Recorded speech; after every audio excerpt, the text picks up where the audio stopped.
Good morning. So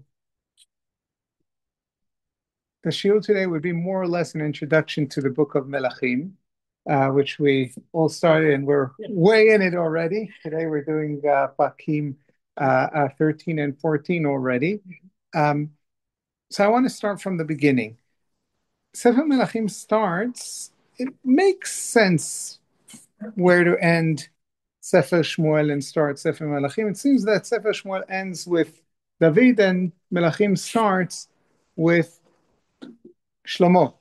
But then there is that story about Avishag that maybe it should be at the end of Shmuel. Why is it at the opening of Melachim, the story about King David being too warm and he needed Avishag, too cold. Sorry, yes, and he needs somehow. Why didn't they just turn on the heating or make a fire? I mean, did they have fireplaces those days? Like what's this story all about? But before we get to what this story is all about, why is it here at the opening of the book of Melachim? This is the story. We're opening a new book. Listen here. What's the first story? David, when he was old, he was very, very cold. So they brought this Avishag that will warm him up. Okay. And then the story starts. Like, what is the connection? Why is that information important? Why open the book with that story? So it seems that there's more to this story than meets the eye at first, because it's telling us all kinds of things about Avishag. So first of all, Vayivakshu na'ara yafa b'chol gvul Yisrael. Why does she have to be yafa? I mean, she has to be warm. She's warming up the king. Why does she have to be yafa, right? And then it says again, "Va'anara yafa ad meod, v'tihil HaMelech sochenet, v'teshareteu, v'HaMelech lo yada." Why would I think he did? What's all of this all about? So it could be that King David is old, and there is no proper heir. King David needs a son that will be king after him. So we know there's Adoniah, we know there is Shlomo, but it could be that for whatever reason, the people around David are not too sure that there is the right heir, that he needs to try again because something's wrong with these boys. We know there were many more boys.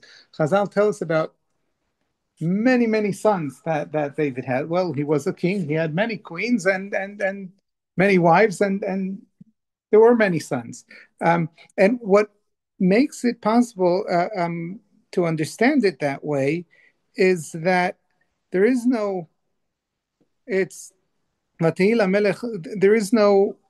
end before the next story. It's not ותהי למלך סותכנת ותשרתהו והמלך לא ידע ואדוניה בן חגית מתנשא לאמור אני אמלוך. It sounds like, do you remember when you read the first perek? So Adoniah ben Chagit is one of David's wives, and she has a son called Adoniah, and Adoniah says, well, there is no other heir. It's my place to be king. Why at this point? Well, it could be that at this point, how does it look from outside? From outside, it looks like they're bringing someone to David to have children. Do you remember when Ahashverosh was looking for a queen? Then they go and they look and they yivakshu lamelech na'ara b'tula tovat mareh, right? And here also the yivakshu na'ara yafa b'chol gvul Yisrael. Avishag. So okay, they find someone who's able to be with the king, and then the king is with her, but nothing happens. Now we know that ve'hamelech lo yada, but people who are outside, they don't know that ve'hamelech lo yada. They don't know that there weren't relations there. They think, well, we brought a new wife to the king to produce an heir, and nothing happens. So at this point, Adoniah says, father is too old. He's not going to have other children. He's beyond that. That capacity has passed already. So I'm going to be the king. And at this point, Adoniah goes out and wants to be the king. But also the story about Adoniah. Okay, why is this story important? And when I ask that, quite well, you would say, well, it's very important for the flow of the story for us to understand how Shlomo became a king. It wasn't that smooth, and there were other possibilities around. It's true, but I think there is more. There's more to it. And in order to try and explain this, I want to say something general about the three books, Yoshua, Shoftim, and Melachim. They seem to be as one continuation, right? Yoshua comes into the land of Israel, and then starts the era of the Shoftim. Later on starts, and then Shmuel is the sort of last Shofet and starts the monarchy, and then the monarchy starts, and we have a flow of history. It's basically the history of the people of Israel from the moment they came into the land of Israel and until the destruction. And then we have other types of books, which are books of Nevi'im, right? Yeshayahu, Yirmiyahu, all the Nevi'im Achronim afterwards are all books, Nevuot of specific Nevi'im. But these, Yoshua, Shoftim, Shmuel, Melachim, are not books of Nevuot. They contain some Nevuot. We read here of Natan Navi, we read of Gad Navi. They were Nevi'im, and from time to time they talk, they speak. Shmuel was definitely a Navi, right?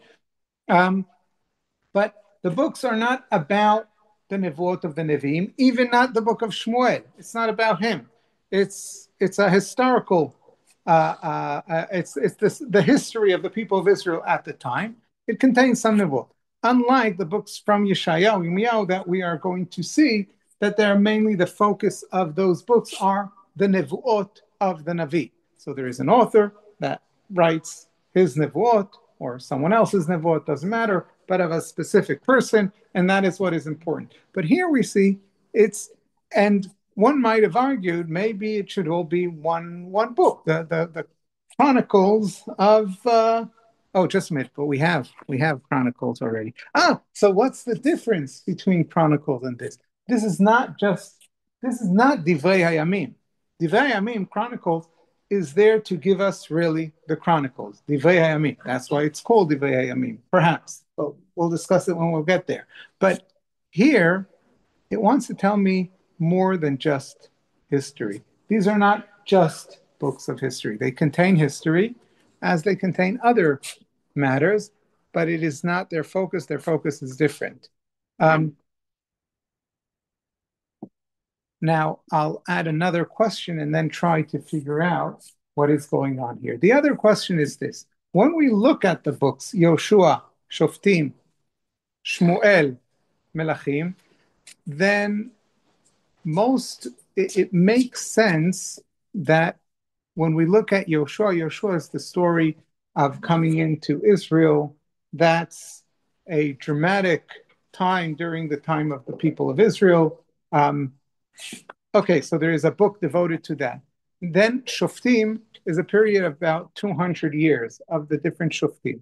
Then we have the book of Melachim, which is another period of about 200 years, telling us the stories of all the Melachim. And then in the middle, we have Shmuel. Shmuel is a few decades. The whole book of Shmuel that we read, it's a long book, just as long as Shoftim and as Melachim, but it's only a few decades. Now, why devote a whole book to a few decades? So someone might say, well, it was a dramatic time because it's between the monarchy and between the Shoftim and the monarchy, and okay, but I could have easily put Shmuel, the first few chapters of Shmuel as part of Sefer Shoftim, and then from Shaul onwards, or maybe from David onwards, depending on what I decide, to put it with Sefer Melachim. And no one would have noticed that there's a missing book here. Not with the number of years and not with the flow of the story. It would have made perfect sense. So why is it that these books are that we have Sefer Shmuel as a book to itself? If we do look at a critical difference between these three books, we would see, and I'm counting out Yoshua because it's a period to itself, and it's sort of a finishing off the mission of Moshe. Moshe took the children of Israel out of Egypt. He didn't manage to bring them into the land of Israel themselves. His disciple Yoshua does that, and by that, now the children of Israel are in the land of Israel, and we're beginning a new era with Sefer Shoftim. But now, Shoftim, Shmuel, Melachim, those are the three books that I'm now discussing.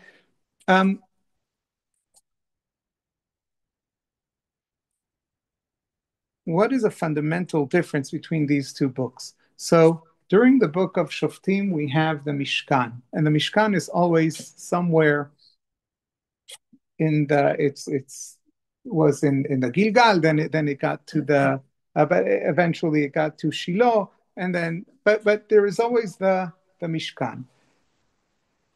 During the book of Shmuel, the Mishkan Shiloh is destroyed, and the Aron keeps on moving from one place to another.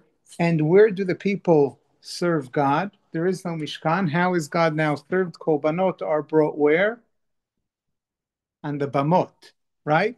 We have Shmuel being on a Bama here, on a Bama there, meaning there are Bamot, wherever people just spontaneously serve Hashem wherever they want. And then the book of Melachim starts a new era by building the temple. So we have Mishkan, Bamot, Mikdash. And if we look at the books through that prism, then every book has its own unique character in that sense. And I think it is important to see it in that sense because the main focus of the Tanakh is to tell us about our connection to Hashem. Now, it tells us stories, it tells us many things, and sometimes we get so caught up by the stories that we forget, we cannot see the forest from the woods, from the trees. I'm sorry, the wood from for the trees. Yes? Sorry? Forest from the trees. From the trees, yes. Or the woods from the tree. I think is it true that the English say the wood from the trees and Americans say forest from the trees. Okay. Okay. Whether it's the woods or the trees, we cannot tell it because of the woods or the forest. We cannot tell it because of the tree. So also here, sometimes we like see these stories and they're so interesting and intriguing. Like the overarching theme is lost, and I think the theme is definitely. It's not. I think we think, right? This is Torah shebichtav. This is our connection. This depicts mainly our connection with Hashem, and our connection with Hashem is Mishkan at a certain point, and then it becomes a Mikdash on another point, and in the meantime, there is this transient period where there is no Mishkan and there is no Mikdash, and then there are Bamot. And I think when we look at it in that way, then all of a sudden the book of Melachim is very interesting because it really starts. Yes, it starts with the death of King David and the inauguration of King Shlomo with all the difficulties, but the inauguration of HaMelech Shlomo is very much tied to the building of the Mikdash.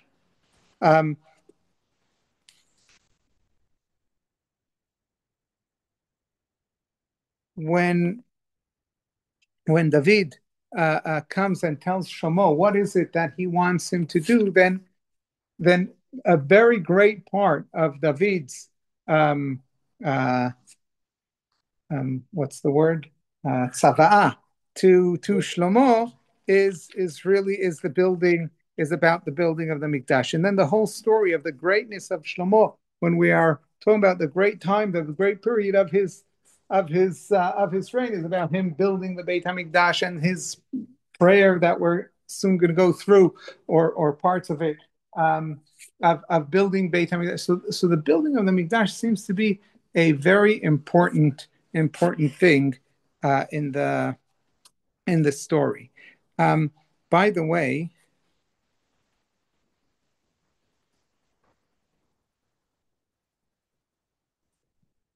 I want to convince you for a minute for something. Why wasn't Shlomo HaMelech why did people around HaMelech David think that Shlomo wasn't fit for the Melucha? Later, he became a very successful king. It was probably very impressive. He was 12. He was 12, right? But they think that a baby will be better than someone who's 12. Maybe his lineage wasn't considered so good. Okay. Maybe his lineage wasn't too good. Yes, and it's not only he's usually the king is the first son. He wasn't the first son. All right. How many brothers did he have? We know of how many? No, so Avshalom was of a different mother, but of his mother, of Bathsheba. Very good, very good. So we know so far. So we read about the baby of David that died, right? The baby was the son of Bathsheba, but he didn't have a name because he died when he was immediately after he was born. But then there were other children. Let's look for a minute in Divrei Hayamim, Perek Gimel. Divrei Hayamim Aleph Perek Gimel. It gives us a list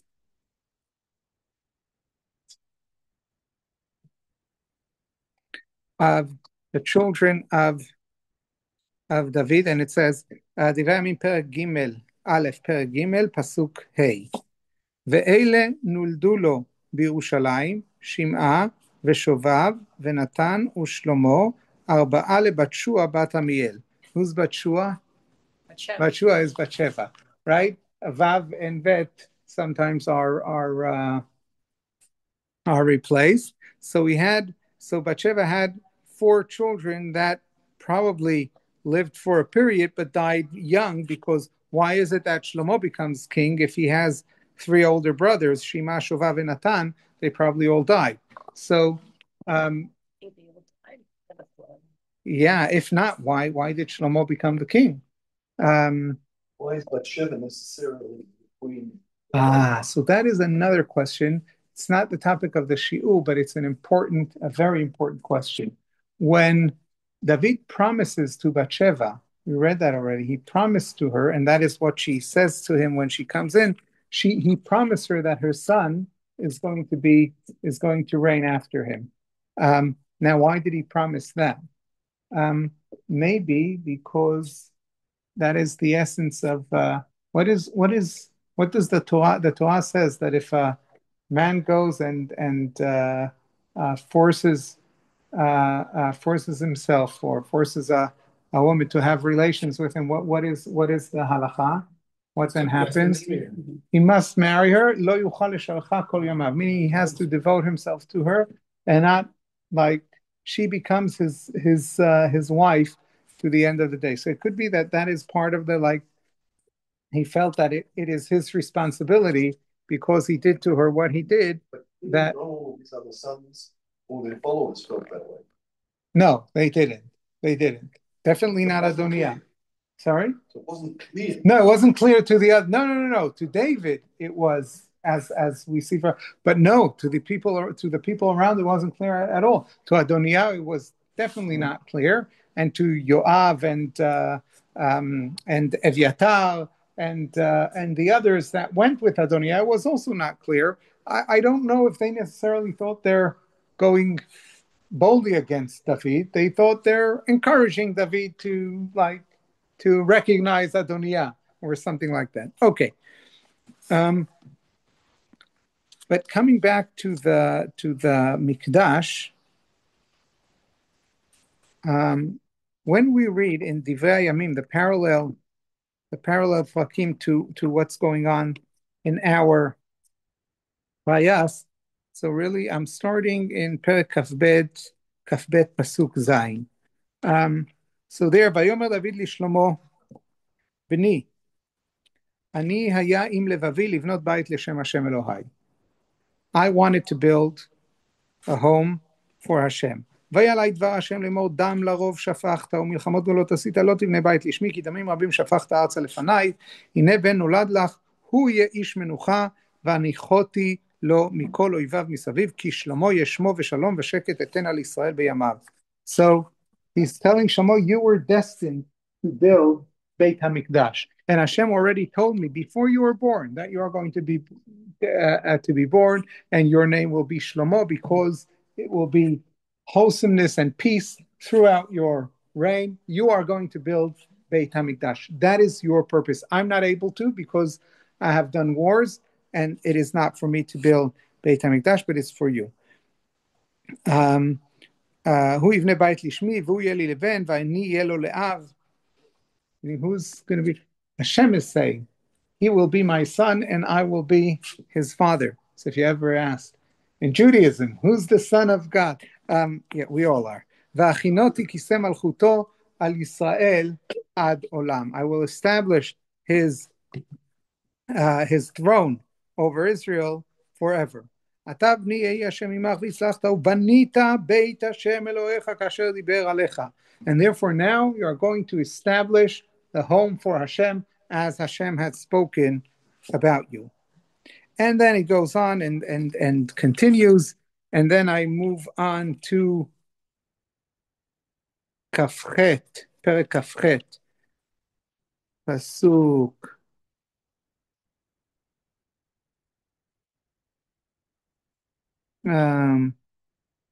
Atet Ve'ata Shlomo bni. King David still talking to Shlomo. Shlomo, my son, דע את אלוהי אביך, ועובדהו בלב שלם ובנפש חפיצה, כי כל לבבו דורש השם, וכל יצר מחשבות מבין, אם תדרשנו ימצא לך, ואם תעזבנו יזניחך לעד. ראה אתה, כי השם בחר בך לבנות בית למקדש חזק ועשה. He says, tells Shlomo, you have to know the God of your fathers and serve him with a whole heart and a willing spirit, etc. And then he says, therefore see now, what is it that you do? You build Bait LaMikdash Chazak V'aseh, meaning the conclusion of his whole drasha. And it was a long drasha of many pakim. What is the conclusion? Build Beit HaMikdash. So King HaMelech Shlomo starts his reign with a very important mission, and that is to build Beit HaMikdash. That is his mission, and that is what he does. And again, the book of Melachim begins with the building of Beit HaMikdash, and we will see it will end with the destruction of Beit HaMikdash. It's basically the book of Beit HaMikdash. And then we read about him building the Beit HaMikdash, etc., etc. Now, when he builds Beit HaMikdash, I'm now going to Perek Chet that we in Melachim. That is where he's building Beit HaMikdash, right? So he became the king.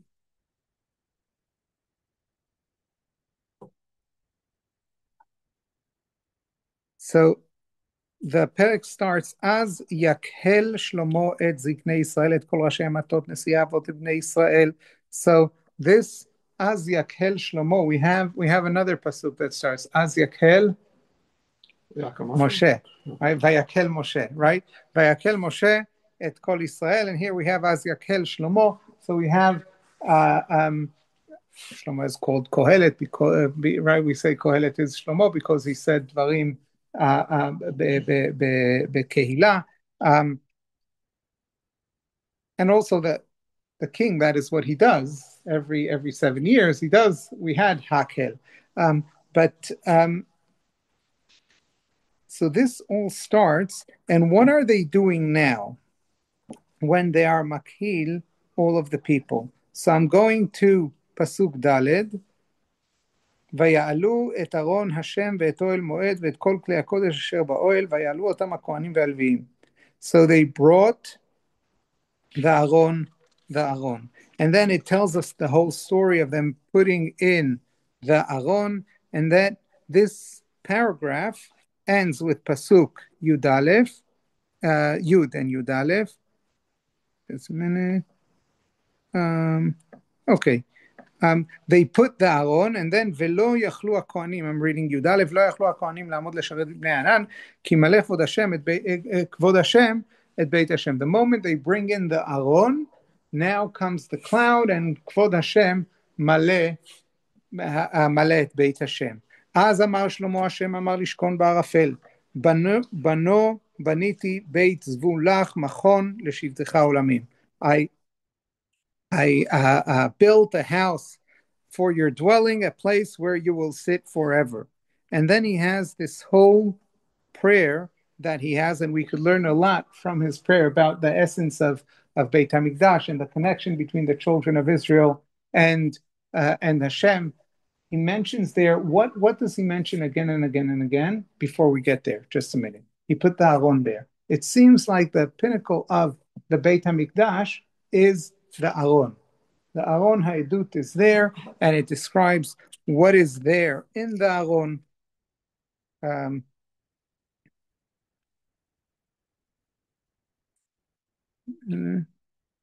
אין בארון רק שני לוחות האבנים אשר הניח שם משה בחורב, אשר כרת השם עם בני ישראל בצאתם מארץ מצרים.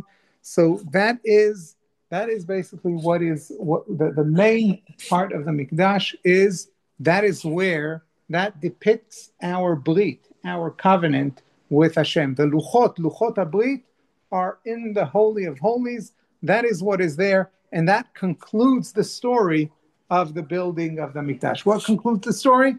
That the Aron is there, the covenant is there. That is the main purpose. Very little mention of the Mizbeach.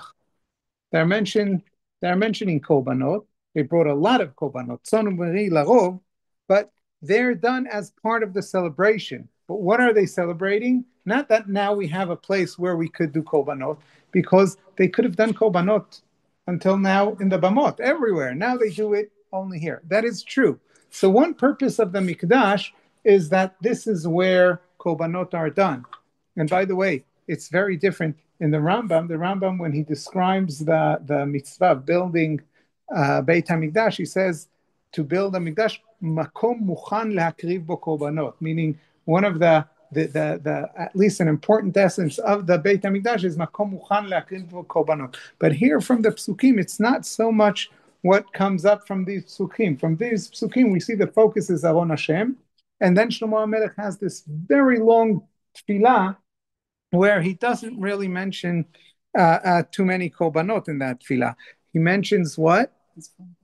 He mentions his father. That is true. Forgiving Bnei Israel. But he mentions tefillah. Like, what are people going to be doing here?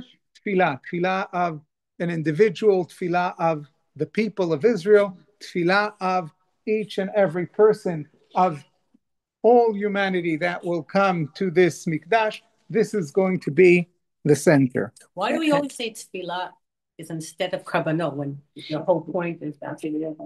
Right. That is a very important question. It's beyond the scope of what I could talk today, but it is a very good question. It is a very, very good question. At short, there are two. Tefillah has two aspects to it. It has it stands alone. It's a connection with Hashem. It's one of the connections we have to Hashem are through tefillah. And then there is another aspect to tefillah today that replaces korbanot. But that is just a kitzur. I'm not. Your question needs a longer answer because it's a very good question, a very important question.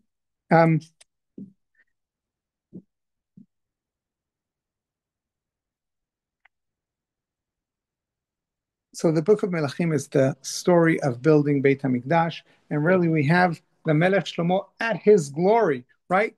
From after building Beit HaMikdash, everything starts to fall apart, right? Shlomo HaMelech starts and everything's wonderful, wonderful, wonderful, building towards. He built Beit HaMikdash. That seems to be the height of his reign, and then slowly, we already have been reading it during the last few days, things start to fall apart. And that is a very important question, why they fall apart so fast, and what we're supposed to understand from it. But I want to still focus on the Beit HaMikdash. There is a very interesting phenomena that we see here. The book of the story of David and Shlomo, on the one hand, we could see as the story of Beit David, right? That is the house of David. That is what the story is all about. But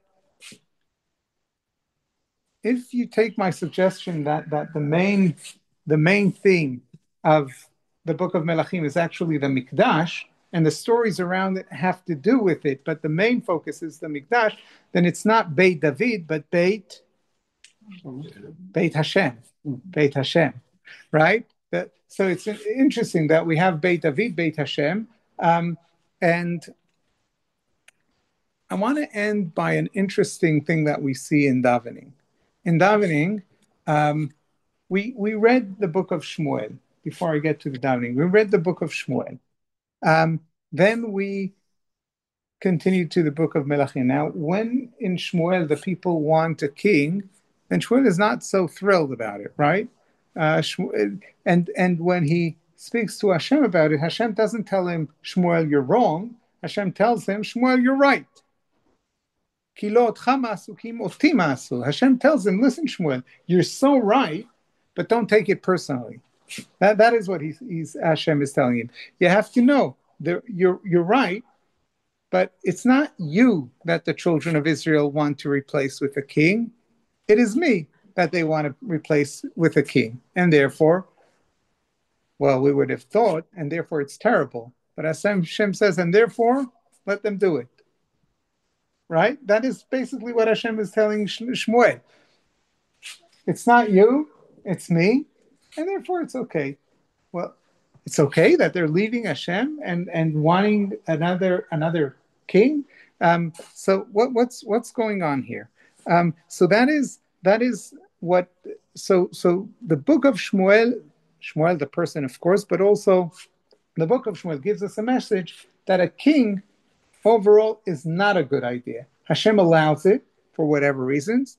Maybe the people are not ready to fully be under the reign of Hashem. Maybe for other purposes, but for whatever purpose, Hashem says, yes, it's okay. Give the people what they want. Now that is the same in Sefer Dvarim. That also seems to be the theme. In Sefer Dvarim, the pshat at least is that Hashem says, if you want a king, when you come into the land of Israel, you may appoint a king. But it seems that it's not with the other mitzvot. Then as Hashem says, when you come into Israel, you do this, you do that. But here, you come into Israel and you say, Asim alai melech, I want a king like all the other nations. Then, Sam tasim alecha melech, lo tasim alecha ish nochri.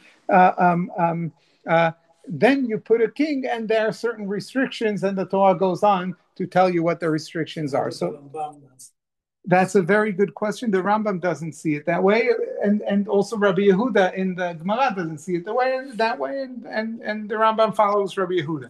But the pshat is not like that. Now, if we read it that way, and also in the book of Shoftim, right? In the book of Shoftim, we had a few times where Melachim, where the children of Israel, they come to Gidon, they tell him, be our king, and he says, Lo anim lo chalechem velo bnim lo chalechem ki Hashem lo kichem hu malkechem. I'm not going to be the king. Hashem is the king. And well, right after that, we have Avimelech that tries to be a king, and he was a terrible person, right? So kings are not good in Sefer Shoftim. They're not good in Sefer Shmuel. And in Sefer Melachim, okay, we read the stories of the king, but whether what the book thinks about them, we're not too sure. What do Chazal think about kings? Okay, do Chazal think that a king is a good idea, or maybe it's not such a good idea? Well, Chazal in the Talmud, or yes, in the Mishnah, Talmud, yeah. I think it's good. Right? We have the Mashiach. So I'm not too sure. So on the one, but I want to start with what you say in the Siddur, right? A very good way of trying to find out what Chazal think is to look in the Siddur. Chazal were metaken the tefillah, and they put in the prayer things they want us to daven for.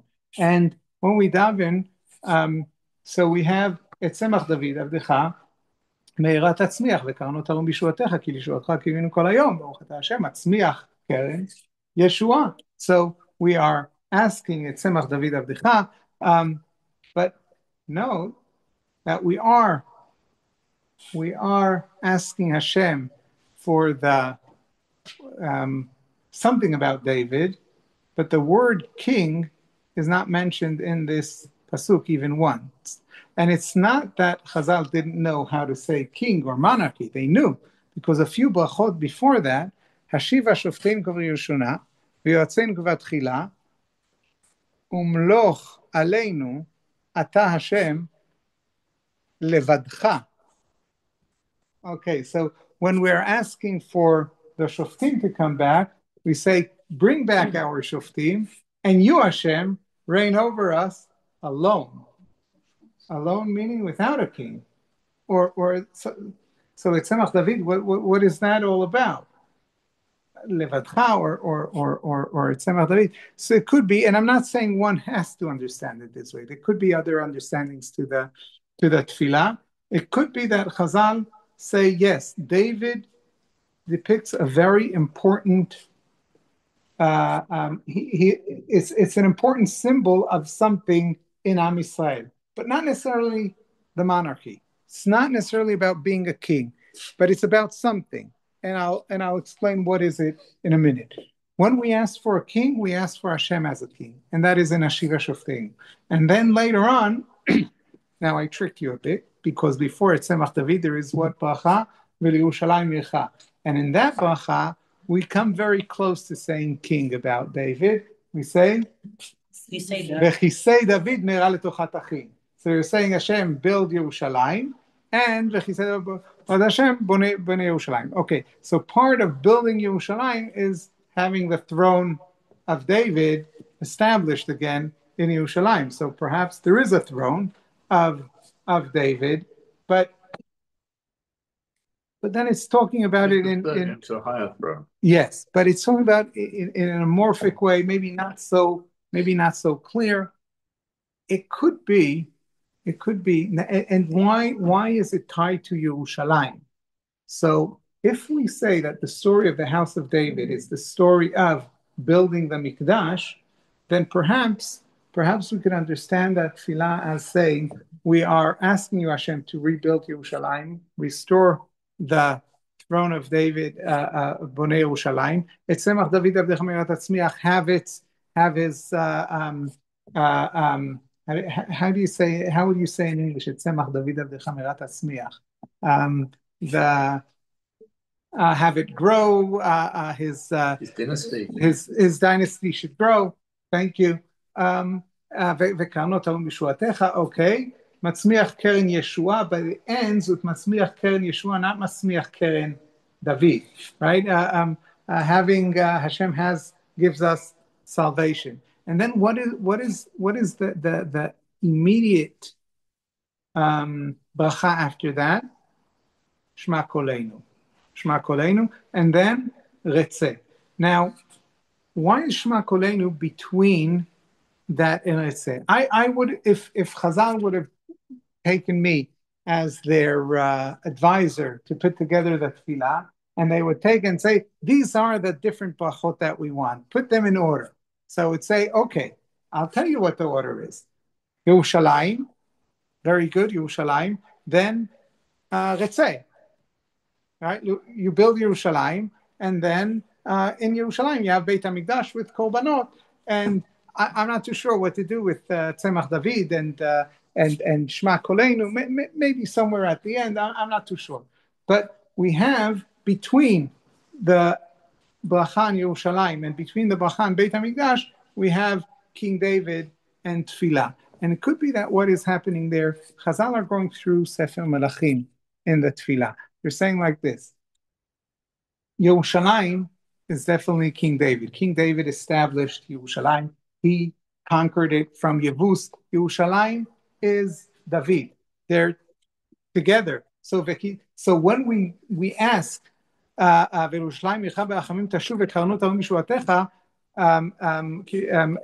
then V'chisei David me'era letochat achim is very part of building Yerushalayim, because Yerushalayim is built by David. That's how it's done. Now we mention David, we say Tzemach David Avdecha Me'erat Tzmiach. Make sure that King David has an heir. At the beginning of Melachim, it's not too sure whether he has an heir, whether he doesn't have an heir, because what would happen if the heir of King David is not Shlomo? Would he build Beit HaMikdash? No. No, he wouldn't. We wouldn't have a Mikdash. Meaning we have a Beit HaMikdash because there was the right heir. Meaning bring the right heir. Bring Shlomo. Shlomo was able to build Beit HaMikdash. And then what does Shlomo do when he builds Beit HaMikdash? Even before Korbanot. What is his big, all of Perek Chet is? Tfilah. Shema koleinu Hashem Elokeinu. Meaning in Beit HaMikdash, that is what we do. The main focus is Tfilah. And then there is Retzeh Hashem Elokeinu B'Amcha Yisrael B'Tfilatam. Again, it's still Tfilah. V'ashevet ha'avodah lidvir beitecha. And now bring also the avodah, the korbanot, and that is after that. So in a sense, we're going here through Melachim when we are davening, and the idea is because history is not, I think, history is not an accident. Meaning, it might have been an accident when it happened, but once it happened, it's no longer an accident. That is how the connection between us and Hashem, between humanity and Hashem, between Am Yisrael and Hashem, manifests itself and develops through history. And the way it came and was introduced in the world, that is the way it exists in the world. And because it is Shlomo that built Beit HaMikdash, then the two things, so the house of David and Beit HaMikdash are intertwined, whether we like it or not. So it could be that at the very beginning, maybe a king was not a good idea. But you know something? When there was no king, there was no Beit HaMikdash. And maybe after the Shoftim, it was even worse. There was this time with Bamot, but then came a king and restored order and was able to build Beit HaMikdash. So there are certain things that are possible even when we, meaning even though things were in a certain way, then they took a turn and developed in another way, and that is how they are. So to recap what we... Yes. We just saw in Divrei Yam that David was alive when he told everybody that Shlomo was going to be his heir, who's going to build Beit Mikdash.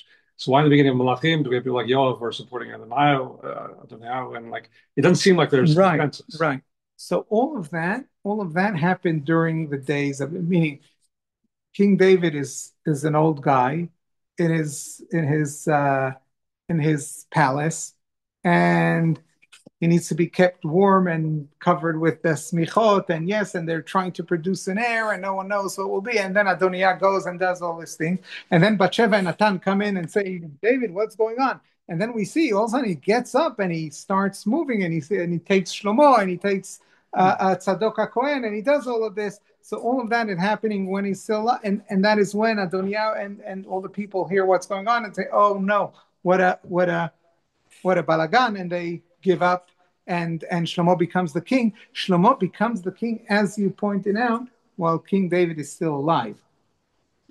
He doesn't, meaning they say Yechi HaMelech Shlomo, they say it while King David is still alive. So King David makes sure that Shlomo becomes king while he's still alive. And from that moment on, I don't know how much, it was probably a very short period because HaMelech David is already very old. Then Shlomo becomes he's only king. 70. Sorry, what? He's only 70. He's only 70. And Shlomo is only 12. Yeah, so it's okay. But yeah. To recap what we saw today, the books that we are currently doing, if we take them as one package, Shoftim, Shmuel, Melachim, although they seem like the history, the chronicles of the children of Israel from one period to another, there seems to be a theme going through here which is even more important than the history, and that is the connection with Hashem. And the connection with Hashem goes through three phases here. We have the Mishkan, that later on there's an intermediate period of the Bamot, and later on is established by the Mikdash. And the book of Melachim is mostly the book of the Mikdash. That is what it starts with, the building of the Mikdash, ends with the destruction of the Mikdash. And throughout the book, there is a very strong connection between the house of David and the house of Hashem. It is the house of David that establishes the house of Hashem, and that is why the house of David is so important, because that is the dynasty of David is the dynasty that brought about the establishment of the Mikdash. So that is what I wanted to say about the introduction to Sefer Melachim. Next week we'll see how it all falls apart. We Yeah. just started. Yeah.